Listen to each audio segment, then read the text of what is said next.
Hello strikers, 2026 budget இப்போ முடிஞ்சது நமக்கு எல்லாருக்குமே தெரியும். அந்த 2026 பட்ஜெட் ஒரு சாமானிய மனுஷனா நமக்கு அது பலன் தருமா தராதா? இது வரைக்கும் நீங்க நம்ம சேனலை சப்ஸ்கிரைப் பண்ணலன்னா மறக்காம சப்ஸ்கிரைப் பண்ணிக்கோங்க. நான் நார்மலான பீப்புள் வரைக்கும் எல்லா விஷயமும் தெரிஞ்சுக்கணும்னு ஆசைப்படுவேன். அதனால எல்லா கண்டென்ட்டும் நார்மலான ஒரு மனுஷன் புரிஞ்சுக்கிறது எப்படியோ அதுக்கேற்ற மாதிரி நான் உங்ககிட்ட இந்த நியூஸ் எடுத்துட்டு வரதுக்கு ட்ரை பண்றேன். நான் உங்க பிரபு பிரித்திக். இது நம்ம பிரபு பிரித்திக் சேனல். ஆக்சுவலி பட்ஜெட்னாலே நமக்கு எல்லாருக்கும் நிர்மலா சீதாராமன் அவங்களோட முகம் தான் ஞாபகம் வரும். நிர்மலா சீதாராமன் அவர்கள் 9வது முறையா இந்த பட்ஜெட்டை தாக்கல் பண்ணியிருக்காங்க. நியூஸ் சேனலை திறந்தாலே இந்தியா 7% வளர்ச்சி அடையும் இந்த பட்ஜெட்ல அப்படின்னு நம்மள கன்ஃபியூஸ் பண்ணிட்டு இருக்காங்க. ரொம்பவே ஷார்ட் அண்ட் ஸ்வீட்டா இந்த பட்ஜெட்ல என்ன இருக்குன்னு நம்ம தெரிஞ்சுக்கலாம். நம்மள பல பேருக்கு பட்ஜெட்னா என்னன்னு இன்ன வரைக்குமே தெரியாது. பட்ஜெட்னா என்ன? இந்தியன் எக்கனாமி, அவ்வளவுதானே.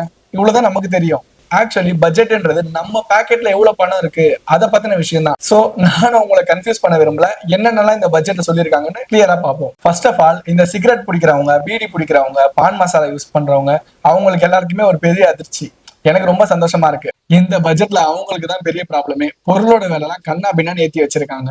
ஒரு பக்கம் இந்த போதைப் பொருட்களோட விலை ஏறுற மாதிரி, இன்னொரு பக்கம் உப்பு, இரும்பு, நிலக்கரின்னு நிறைய கனிம வளங்கள்ல விலை பொறுமையா ஏற ஆரம்பிக்குது. ஆக்சுவலி இந்த பட்ஜெட்ல நான் பெருசா பாக்குற ஒரு விஷயம் என்னன்னா, கேன்சருக்கான மருந்துல 17 மருந்துக்கு டாக்ஸ் ஃப்ரீ பண்ணிருக்காங்க. அது மட்டும் இல்லாம சுகருக்கு யூஸ் பண்ற மெடிசன் எல்லாமே ரொம்பவே சீப் ஆகுன்ற மாதிரி சொல்லியிருக்காங்க. இந்த பட்ஜெட்ல ஸ்மார்ட் போன், சார்ஜர், மைக்ரோவேவ் அவன் இதோட பிரைஸ் எல்லாமே ரொம்பவே குறையுது. யாரெல்லாம் உங்க பழைய போனை மாத்தணும்னு நினைக்கிறீங்களோ இதுதான் உங்களுக்கு கரெக்டான டைம். இந்த பட்ஜெட்ல நான் முக்கியமா பாக்குற இன்னொரு விஷயம் என்னன்னா, பெண்களோட பாதுகாப்பு ரொம்பவே முக்கியம். அதுக்காக ஒவ்வொரு மாவட்டத்திலையும் ஒரு உமன்ஸ் ஹாஸ்டல் கட்டித்தரப்படும் சொல்லியிருக்காங்க. இது நிச்சயமா வெளியூர்ல இருந்து இங்க வந்து தங்கி படிக்கிற பெண்களுக்கும் வேலை பார்க்கிற பெண்களுக்கும் நிச்சயமா ரொம்ப யூஸ்ஃபுல்லா இருக்கும். கேலோ இந்தியா மூலமா அடுத்த 10 வருஷத்துக்கு விளையாட்டு துறையை மாத்தி அமைக்க போறாங்க. அதனால விளையாட்டுல இன்ட்ரெஸ்ட் இருக்கிறவங்களுக்கு இந்த பட்ஜெட் ஒரு நல்ல வாய்ப்பாவே தான் இருக்கு. அடுத்ததா, வெளிநாட்டுல இருந்து வர பொருட்களோட இறக்குமதியை குறைச்சு இந்தியாவோட ஏற்றுமதியை அதிகமாக்குறதுக்காக கிட்டத்தட்ட 10,000 கோடி இந்த பட்ஜெட்டை ஒதுக்கி இருக்காங்க. இதுல பயோஃபார்மான்ற திட்டத்தின் மூலமா நிறைய இளைஞர்களுக்கு வேலை கிடைக்கும்னு சொல்றாங்க. இந்த பட்ஜெட்ல இன்னொரு இன்ட்ரெஸ்டிங்கான விஷயம் என்னன்னா,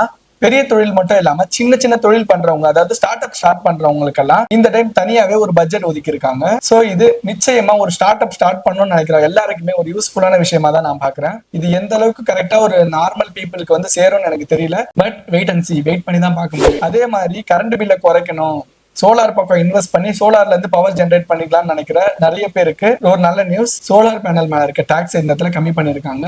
என்னதான் இந்த திட்டங்கள்லாம் பேப்பர்ல பாக்குறதுக்கு அருமையா இருந்தாலும் கடைக்கோடி மனுஷன் வரைக்கும் இந்த திட்டங்கள் போய் சேர்ந்துச்சுன்னா அதுதான் இந்த பட்ஜெட்டோட பெரிய வெற்றின்னு சொல்லணும். ஒரு பக்கம் ரோடு, பில்டிங் எல்லாம் பெருசா வளர்றது பேர் வளர்ச்சியா நான் பார்க்கல. ஒரு சாமானிய மனுஷனோட வாழ்க்கை தரம் எப்பொழுது மேல வருதோ அதுதான் பெரிய வெற்றி, பெரிய வளர்ச்சியா நான் பாக்குறேன். இந்த பட்ஜெட் சாமானிய மனுஷனா நமக்கு பயன்படுமா பயன்படாதான்னு நீங்க உங்க கருத்துக்களை கீழே கமெண்ட்ல கமெண்ட் பண்ணிருங்க. நீங்க இன்னும் நம்ம சேனலை சப்ஸ்கிரைப் பண்ணலாம், மறக்காம சப்ஸ்கிரைப் பண்ணிக்கோங்க. நான் உங்களை அடுத்த வீடியோல பாக்குறேன். பாய்.